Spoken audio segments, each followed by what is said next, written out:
ಕೇಳ್ತಾ ಇದ್ದೀರಾ ಬೆಳಗಾವಿಯ ಮೊಟ್ಟ ಮೊದಲ ರೇಡಿಯೋ ಕೇಂದ್ರ ವೇಣು ಧ್ವನಿ. ಇದು 90.4 FM KLE ಕನಸು. ನಿಮ್ಮೊಂದಿಗೆ ನಾನು ಮಂಜುನಾಥ್ ಪೈ. ಇದು ವಿಶೇಷ ಸಂದರ್ಶನ ಕಾರ್ಯಕ್ರಮ. ಇವತ್ತಿನ ಕಾರ್ಯಕ್ರಮದ ವಿಷಯ ನ್ಯಾಷನಲ್ ಫೈರ್ ಸೇಫ್ಟಿ ವೀಕ್. ಈ ಒಂದು ದಿನದ ಕುರಿತು ವಿವರವಾದ ಮಾಹಿತಿಯನ್ನು ಕೊಡಲಿದ್ದಾರೆ ಡಿಸ್ಟ್ರಿಕ್ಟ್ ಫೈರ್ ಆಫೀಸರ್ ಬೆಳಗಾವಿಯ ಶ್ರೀ ರಂಗನಾಥ್ ರಾಥೋಡ್ ಅವರು. ಕಾರ್ಯಕ್ರಮದಲ್ಲಿ ತಮಗೆ ಸ್ವಾಗತ ಹಾಗೂ ನಮಸ್ಕಾರ ಸರ್. ನಮಸ್ಕಾರ, ತಮಗೂ ಸಹ. ಎಸ್, ಇವತ್ತಿನ ಈ ವಿಷಯ ನ್ಯಾಷನಲ್ ಫೈರ್ ಸೇಫ್ಟಿ ವೀಕ್, ಇದ್ರ ಬಗ್ಗೆ ತಿಳಿಸಿ. ಇದು ಯಾವಾಗಿಂದ ಪ್ರಾರಂಭವಾಗಿದೆ, ಅದರ ಬಗ್ಗೆ. ನ್ಯಾಷನಲ್ ಫೈರ್ ಸರ್ವಿಸ್ ವೀಕ್ ಅನ್ನುವಂಥದ್ದು ಇದರ ಚೂರು ಹಿನ್ನೆಲೆ ಹೇಳೋಕ್ಕೆ ನಾನು ಇಷ್ಟಪಡ್ತೇನೆ. ಯಾಕೆ ಅದನ್ನು ಆಚರಣೆ ಮಾಡ್ತಾ ಇದ್ದಾರೆ ಅಂತೇಳಿ. ಜೊತೆಗೆ ಈ ಅಗ್ನಿಶಾಮಕ ಇಲಾಖೆ ಬಗ್ಗೆನೂ ಒಂದು ನಿಮಿಷದಲ್ಲಿ ನಾನು ಹೇಳಿ ಮುಗಿಸ್ತೇನೆ. ನ್ಯಾಷನಲ್ ಫೈರ್ ಸೇಫ್ಟಿ ವೀಕ್ ಅಂತಂದರೆ ಫೈರ್ ಅನ್ನೋ ಪದ ಅಂದರೆ ಅಗ್ನಿ ಮುಂಜಾಗ್ರತಾ ಕ್ರಮವಾಗಿಯೇ ಬಂದುಬಿಟ್ಟಿದೆ. ಸೊ ಕರ್ನಾಟಕ ರಾಜ್ಯದಲ್ಲಿ ಪ್ರಥಮವಾಗಿ 1942ರಲ್ಲಿ ಈ ಅಗ್ನಿಶಾಮಕ ಇಲಾಖೆ ಅನ್ನೋದು ಸ್ಥಾಪನೆ ಆಗುತ್ತೆ. ತದನಂತರ ಅವಾಗ ಕೇವಲ ಬೆಂಗಳೂರಲ್ಲಿ ಅವಾಗ ಸೌತ್ ಮತ್ತು ನಾರ್ತಲ್ಲಿ 2 ಫೈರ್ ಸ್ಟೇಷನಲ್ಲಿ ಕೆಲಸ ಮಾಡುವಂಥ ಇಲಾಖೆ ಇವತ್ತಿನ ದಿನ 240 ಅಗ್ನಿಶಾಮಕ ಠಾಣೆಯಲ್ಲಿ ಕೆಲಸ ನಿರ್ವಹಿಸ್ತಾ ಇದೆ. ಇದು ಮೊದಲನೇದಾಗಿ 1964ರಲ್ಲಿ ಏನಪ್ಪ ಅಂತಂದರೆ ಇದಕ್ಕೆ ಮೈಸೂರು ರಾಜ್ಯ ಅಗ್ನಿಶಾಮಕ ದಳ ಅಂತ ಕರಿತಾ ಇದ್ರು. ಹೌದು. ಆಮೇಲೆ 1973ರಲ್ಲಿ ಏನಾಗುತ್ತೆ, ಇದಕ್ಕೆ ಕರ್ನಾಟಕ ರಾಜ್ಯ ಅಗ್ನಿಶಾಮಕ ದಳ ಅಂತ ಆಗತ್ತೆ. ತದನಂತರ 1989ರಲ್ಲಿ ಕರ್ನಾಟಕ ರಾಜ್ಯ ಅಗ್ನಿಶಾಮಕ ಸೇವೆಗಳಂಥೇಳಿ ಪದ ಸೇರುತ್ತೆ. 2004ರಲ್ಲಿ ಈಗ ನೀವು ಎಲ್ಲ ನೋಡ್ತಾ ಇರೋವಂಥದ್ದು ಕರ್ನಾಟಕ ರಾಜ್ಯ ಅಗ್ನಿಶಾಮಕ ಮತ್ತು ತುರ್ತು ಸೇವೆಗಳು, Karnataka state fire and emergency service ಅನ್ನುವಂಥದ್ದು 2004ರಲ್ಲಿ ಹೆಸರ ಮರುನಾಮಕರಣ ಆಗಿ ಈಗ ನಡೀತಾ ಇರುವಂಥ ನಮ್ಮ ಇಲಾಖೆ. ಇದರ ಈ ಫೈರ್ ಸೇಫ್ಟಿ ವೀಕ್ ಬಗ್ಗೆ ಹೇಳಲಿಕ್ಕೆ ನಾನು ಇಷ್ಟಪಡೋಂದರೆ 1944 ಏಪ್ರಿಲ್ 14ರಂದು ಏನಪ್ಪ ಅಂದರೆ ಈ ಮುಂಬೈನ ವಿಕ್ಟೋರಿಯಾ ಡಾಕ್ ಅನ್ನುವಂಥ ಹಡಗು ಒಂದು ಬಂದರಿನಲ್ಲಿ ಏನಪ್ಪ ಅಂದರೆ ಸ್ಟೈಕಿನ್ NSS ಸ್ಟೈಕಿನ್ ಅನ್ನೋಂಥ ಹಡಗಿನಲ್ಲಿ ಈ ವಿದ್ಯುತ್ ಸ್ಫೋಟಕ ಸಾಮಗ್ರಿಗಳನ್ನು ಸಾಗಿಸುವಂಥ ಒಂದು ಹಡಗಿರುತ್ತೆ. ಅದಕ್ಕೆ ಒಂದು ಆಕಸ್ಮಿಕವಾಗಿ ಒಂದು ಬೆಂಕಿ ಆಗುತ್ತೆ. ಅಲ್ಲೇ ಆ ಬೆಂಕಿಯನ್ನು ನಂದಿಸ್ಲಿಕ್ಕೆ ಏನಪ್ಪ ಅಂತಂದರೆ ಸುಮಾರು ಇದು ಮಧ್ಯಾಹ್ನದಲ್ಲಿ ಆಗಿರುವಂಥ ಘಟನೆ. ಆವಾಗ ಈ ಫೈರ್ ಬ್ರಿಗೇಡದವರು ತಮ್ಮ ಜೀವದ ಹಂಗ ತೊರೆದು ಬೆಂಕಿ ನಂದಿಸಲಿಕ್ಕೆ ಹರಸಾಹಸನ್ನು ಪಡ್ತಾರೆ, ಬೆಂಕಿಯನ್ನು ನಂದಿಸ್ತಾರೆ.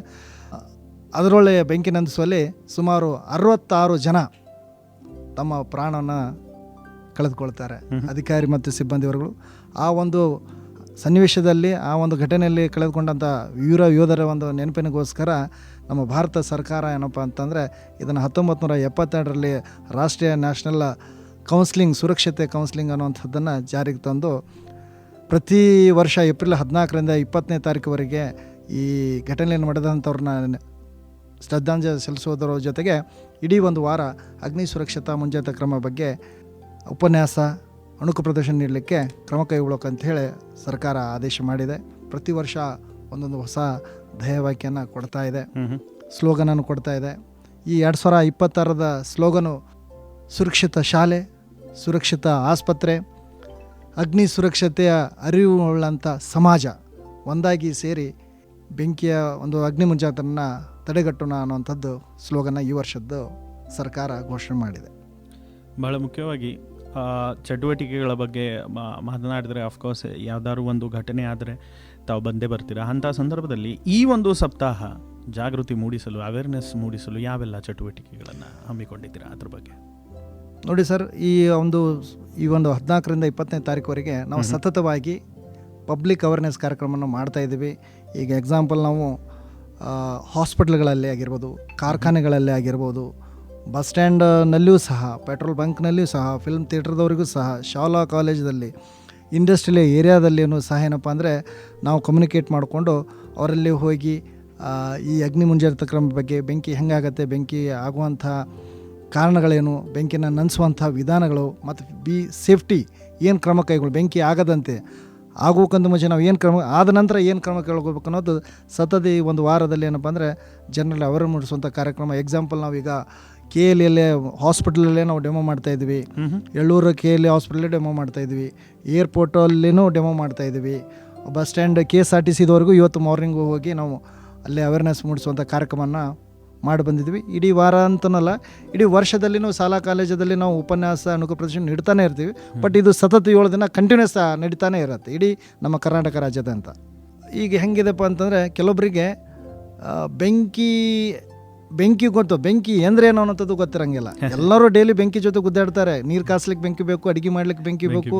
ಎನಿ ಟೈಪ್ ಡೈರೆಕ್ಟ್ ಇಂಡೈರೆಕ್ಟ್ ನಾವು ಬೆಂಕಿ ಮೇಲೆ ಡಿಪೆಂಡ್ ಇದ್ದೀವಿ. ಬೆಂಕಿ ಇಲ್ಲಾಂದ್ರೆ ಜೀವನ ನಡೆಯಲ್ಲ. ಸೊ ಹಾಗಿದ್ರೆ ಎಂದರೆ ಏನು ಅನ್ನೋಂಥದ್ದು ಗೊತ್ತಿಲ್ಲ. ಬೆಂಕಿ ಅಂದರೆ ಬೆಂಕಿ, ಬಟ್ ಬೆಂಕಿ ಆಗ್ಲಿಕ್ಕೆ ಕಾರಣಗಳೇನು ಅನ್ನೋಂಥದ್ದು ವಿಷಯಗಳನ್ನ ನಾವು ಹೇಳಿದಾಗ ಓಹೋ ಜನರು ಖುಷಿ ಪಡ್ತಾ ಇದ್ದಾರೆ, ನಾವು ಹೊಸ ವಿಷಯ ತಿಳ್ಕೊಂಡ್ವಿ. ಬೆಂಕಿ ಆದರೆ ನಾವು ಏನು ಮಾಡಬೇಕು ಅಂತ ಜನರಲ್ಲಿ ಅವೇರ್ನೆಸ್ ಆಗಿದೆ. ಅವರು ಇನ್ನು ಒಂದು ಸಣ್ಣ ಬೆಂಕಿಯಿಂದನೇ ದೊಡ್ಡ ಬೆಂಕಿ ಆಗುತ್ತೆ. ಆ ಸಣ್ಣ ಬೆಂಕಿನ ಹೆಂಗೆ ನೆನೆಸುವಂಥದ್ದು ಸಹ ನಾವು ಕ್ಲಾಸ್ ಮಾಡಿದಾಗ ಡೆಮೋ ಮಾಡಿದಾಗ ಹೇಳಿದ್ವಿ. ಜನರು ಭಾಳ ಅದನ್ನು ಸ್ವಾಗತಾರ್ಹ ಮಾಡಿದ್ದಾರೆ. ಅವರು ನಾವು ತಡೆಗಟ್ತೀವಿ ಅನ್ನೋಂಥದ್ದು ಅವರು ಆತ್ಮವಿಶ್ವಾಸದಿಂದ ಕೆಲವು ಕಾರ್ಯಕ್ರಮದಲ್ಲಿ ಅವರೇ ಹೇಳಿದ್ದಾರೆ sir.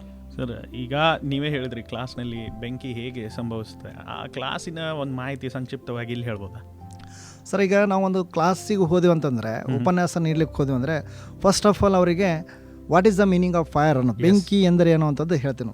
Fire is A one of the chemical reaction which involves 3 factor. One is fuel, another heat, another oxygen. ಈ ಮೂರು ಸೇರ್ಕೊಂಡು ಉಂಟಾಗುವಂಥ ಒಂದು ಕ್ರಿಯೆಗೆ ಬೆಂಕಿ ಅಂತ ಕರಿತೀವಿ ಅಂತ ಅವ್ರಿಗೆ ಹೇಳ್ತೀವಿ. ಸೊ ಅವ್ರಿಗೆ ಉದಾಹರಣೆಗಳನ್ನು ನಾವು ಕೊಡ್ತೀವಿ.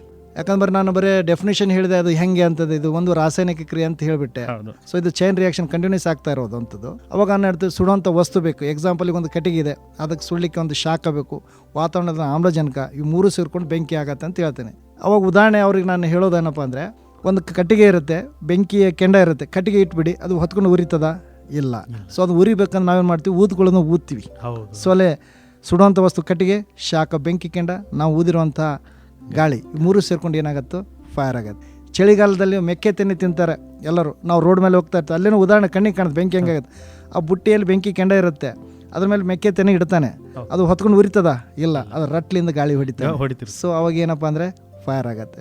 ಮನ್ಯಾಗ ಬಳಸೋವಂಥ ಸಿಲಿಂಡರ್ ಆಗಿರ್ಬೋದು, ಸಿಲಿಂಡ್ರಲ್ಲಿ ಏನಪ್ಪ ಅಂದರೆ ಸುಡುವಂಥ ಅನಿಲ ಇರುತ್ತೆ, ಅದ್ರ ಬಗ್ಗೆನೂ ಹೇಳ್ತೀವಿ ಆಮೇಲೆ.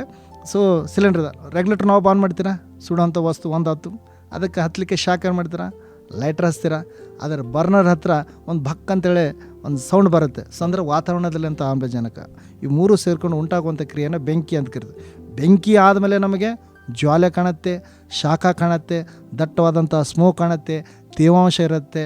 ಆಫ್ಟರ್ ದ ಫೈರ್ ಇವು ಕಾಣುವಂಥದ್ದು. ಈ ಬೆಂಕಿ ಬಗ್ಗೆ ಹೇಳ್ತೀವಿ, ಬೆಂಕಿಯ ತ್ರಿಕೋನ ಬಗ್ಗೆ ಹೇಳ್ತೀವಿ, ಬೆಂಕಿಯ ವರ್ಗೀಕರಣ ಬಗ್ಗೆ ಹೇಳ್ತೀವಿ, ಬೆಂಕಿಯ ಆರಿಸುವಂಥ ವಿಧಾನಗಳ ಬಗ್ಗೆ ಹೇಳ್ತೀವಿ.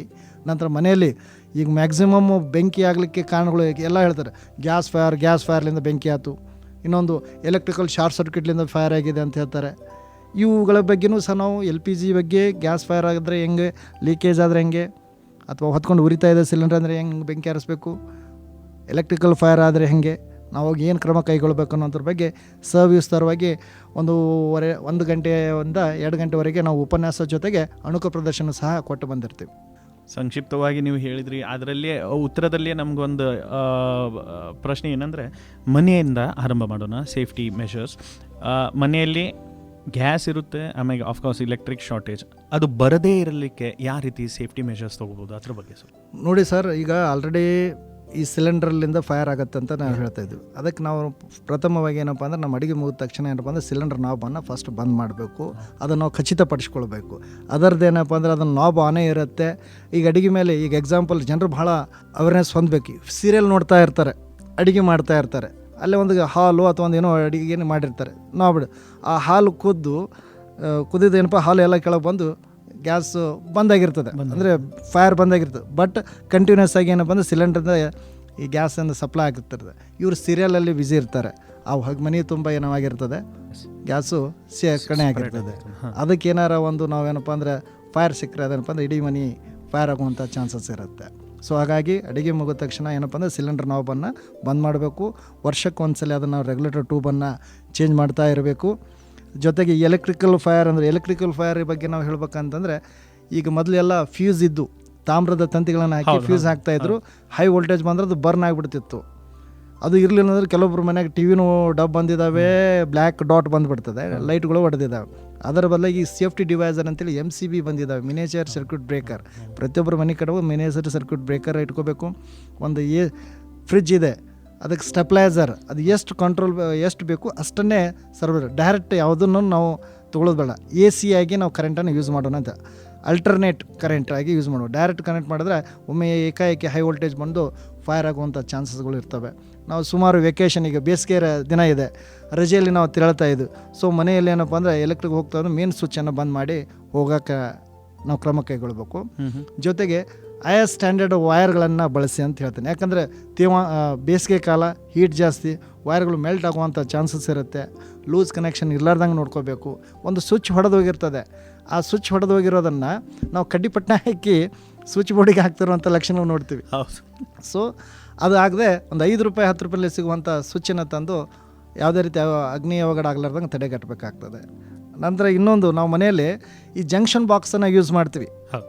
ಒಂದು ಹಬ್ಬ ಹರಿದಿನೋ ಏನೋ ಜಂಕ್ಷನ್ ಬಾಕ್ಸ್ ನೋಡಿರಿ ನೀವೆಲ್ಲರೂ, 2 ಪಿನ್, ಒಂದು 3 ಪಿನ್, ಇನ್ನೊಂದು 2 ಪಿನ್ ಅಂದು ಅಷ್ಟೇ ಸಾಕೆಟ್ ಇರ್ತಾವೆ ಜಂಕ್ಷನ್ ಬಾಕ್ಸಲ್ಲಿ.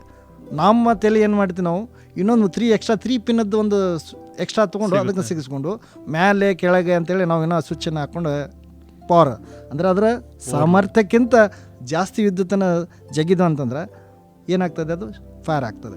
ಎಕ್ಸಾಂಪಲ್, ನೀವು ಒಬ್ಬ ವ್ಯಕ್ತಿ 50 kg ತೂಕ ಎತ್ತೋದಂದ್ರೆ 50 kg ತೂಕ ಎತ್ತೀರಿ, ಮ್ಯಾಕ್ಸಿಮಮ್ 60 kg ಎತ್ಬೋದು. ನಿಮಗೂ ಇನ್ನೂ 50 kg ಹಾಕ್ತಾನೆ ನೀವು ಕುಸಿದು ಬೀಳ್ತೀರಲ್ವಾ. ಹಾಗೆ ಸಾಕೆಟು ಜಂಕ್ಷನ್ ಬಾಕ್ಸು ಎಷ್ಟು ವಿದ್ಯುತ್ತನ್ನು ಹಚ್ಚಲಿಕ್ಕೆ 3 ಪಿನ್ ಕೊಟ್ಟಿರ್ತಾನೆ. ನಾವು ಎಕ್ಸ್ಟ್ರಾ ಪಿನ್ ಹಾಕಿದಾಗ ಅದು ಏನಪ್ಪ ಫೈರ್ ಆಗ್ಲಿಕ್ಕೆ ಚಾನ್ಸ್ ಇದೆ. ಯಾವ ವಸ್ತು ಎಷ್ಟು ಸಾಮರ್ಥ್ಯ ಅಷ್ಟೇ ಸಾಮರ್ಥ್ಯದನ್ನು ನಾವು ಯೂಸ್ ಮಾಡ್ಬೇಕಂತ ಹೇಳೋಕ್ಕೆ ಇಷ್ಟಪಡ್ತೇನೆ. ಜೊತೆಗೆ ನಾನೇನು ಹೇಳ್ತೀನಿ, ಸೇಫ್ಟಿ. ಈಗ ಮೊಬೈಲ್ ಅಂತೂ ಚಾರ್ಜ್ ಹಾಕ್ಕೊಂಡು ಮಾತಾಡಬೇಡಿ ಅನ್ನುವಂಥದ್ದು ಒಂದೇದ್ದು. ರೆಗ್ಯುಲರಾಗಿ ಚಾರ್ಜ್ ಇಟ್ಟು ಫೋನು ಇಟ್ಟು ಮಲ್ಕೊಂಬಿಡಿ, ಬೆಳಗ್ಗೆ ಒಮ್ಮೆ ಚಾರ್ಜ್ ಸಿಗಿರಿ ಅನ್ನೋಂಥದ್ದು ತಪ್ಪೇ. ಯಾಕಂದ್ರೆ ಕೆಪಾಸಿಟಿ ಮೀರಿ ಜಾಸ್ತಿ ನಾವು ಹೋಗ್ತಾ ಇರುತ್ತೆ. ಜೊತೆಗೆ ಮನೆಯಲ್ಲಿ ಸಣ್ಣ ಮಕ್ಕಳು ಇರ್ತವೆ, ನಾವು ಚಾರ್ಜನ್ನು ಹಾಕಿರ್ತೀವಿ, ವೈರ್ ಹಾಗೆ ಕೆಳಗೆ ಜೋತ್ ಬಿಡ್ತದೆ, ಬಟನ್ ಹಾಗೆ ಆನ್ ಇರುತ್ತೆ. ಆ ಮಗು ತೊಗೊಂಡು ಬಾಯಿಗೆ ಇಟ್ಕೊಂಡ್ಬಿಟ್ರೆ ಇಡಂಗಿಲ್ಲ ಅಂತ ಅನ್ನೋದೇನು ಗ್ಯಾರಂಟಿ. ಸೊ ಹಾಗಾಗಿ ಏನಪ್ಪ ಅಂತಂದರೆ ಅದನ್ನು ಸಹ ನಾವು ಸ್ವಿಚ್ಚನ್ನು ಬಂದ್ ಮಾಡಬೇಕು, ವೈರನ್ನು ಮೇಲೆ ಇಡಬೇಕು. ಯಾಕಂದ್ರೆ ಚಿಕ್ಕ ಮಕ್ಕಳ ಕೈಯಲ್ಲಿನೂ ಸಹ ಸಿಗಬಾರ್ದು ಅಂತ ಹೇಳಕ್ಕೆ ನಾನು ಇಷ್ಟಪಡ್ತೇನೆ. ಯಾವುದೋ ಎಲೆಕ್ಟ್ರಿಕಲ್ ಮಗುವಿನ ಕೈಯಲ್ಲಿ ಸಿಗಬಾರ್ದು, ಅದನ್ನು ಸ್ವಲ್ಪ ನಾವು ಪ್ರಿಕಾಷನ್ ಬಗ್ಗೆ ತೊಗೊಳ್ಬೇಕಂತ ಹೇಳ್ತೇನೆ. ಧ್ವನಿ ಧ್ವನಿ ಇದು ನಮ್ಮ ಧ್ವನಿ, ಕೇಳಿ ಕನಸು ನನಸದ ವೇಣು ಧ್ವನಿ.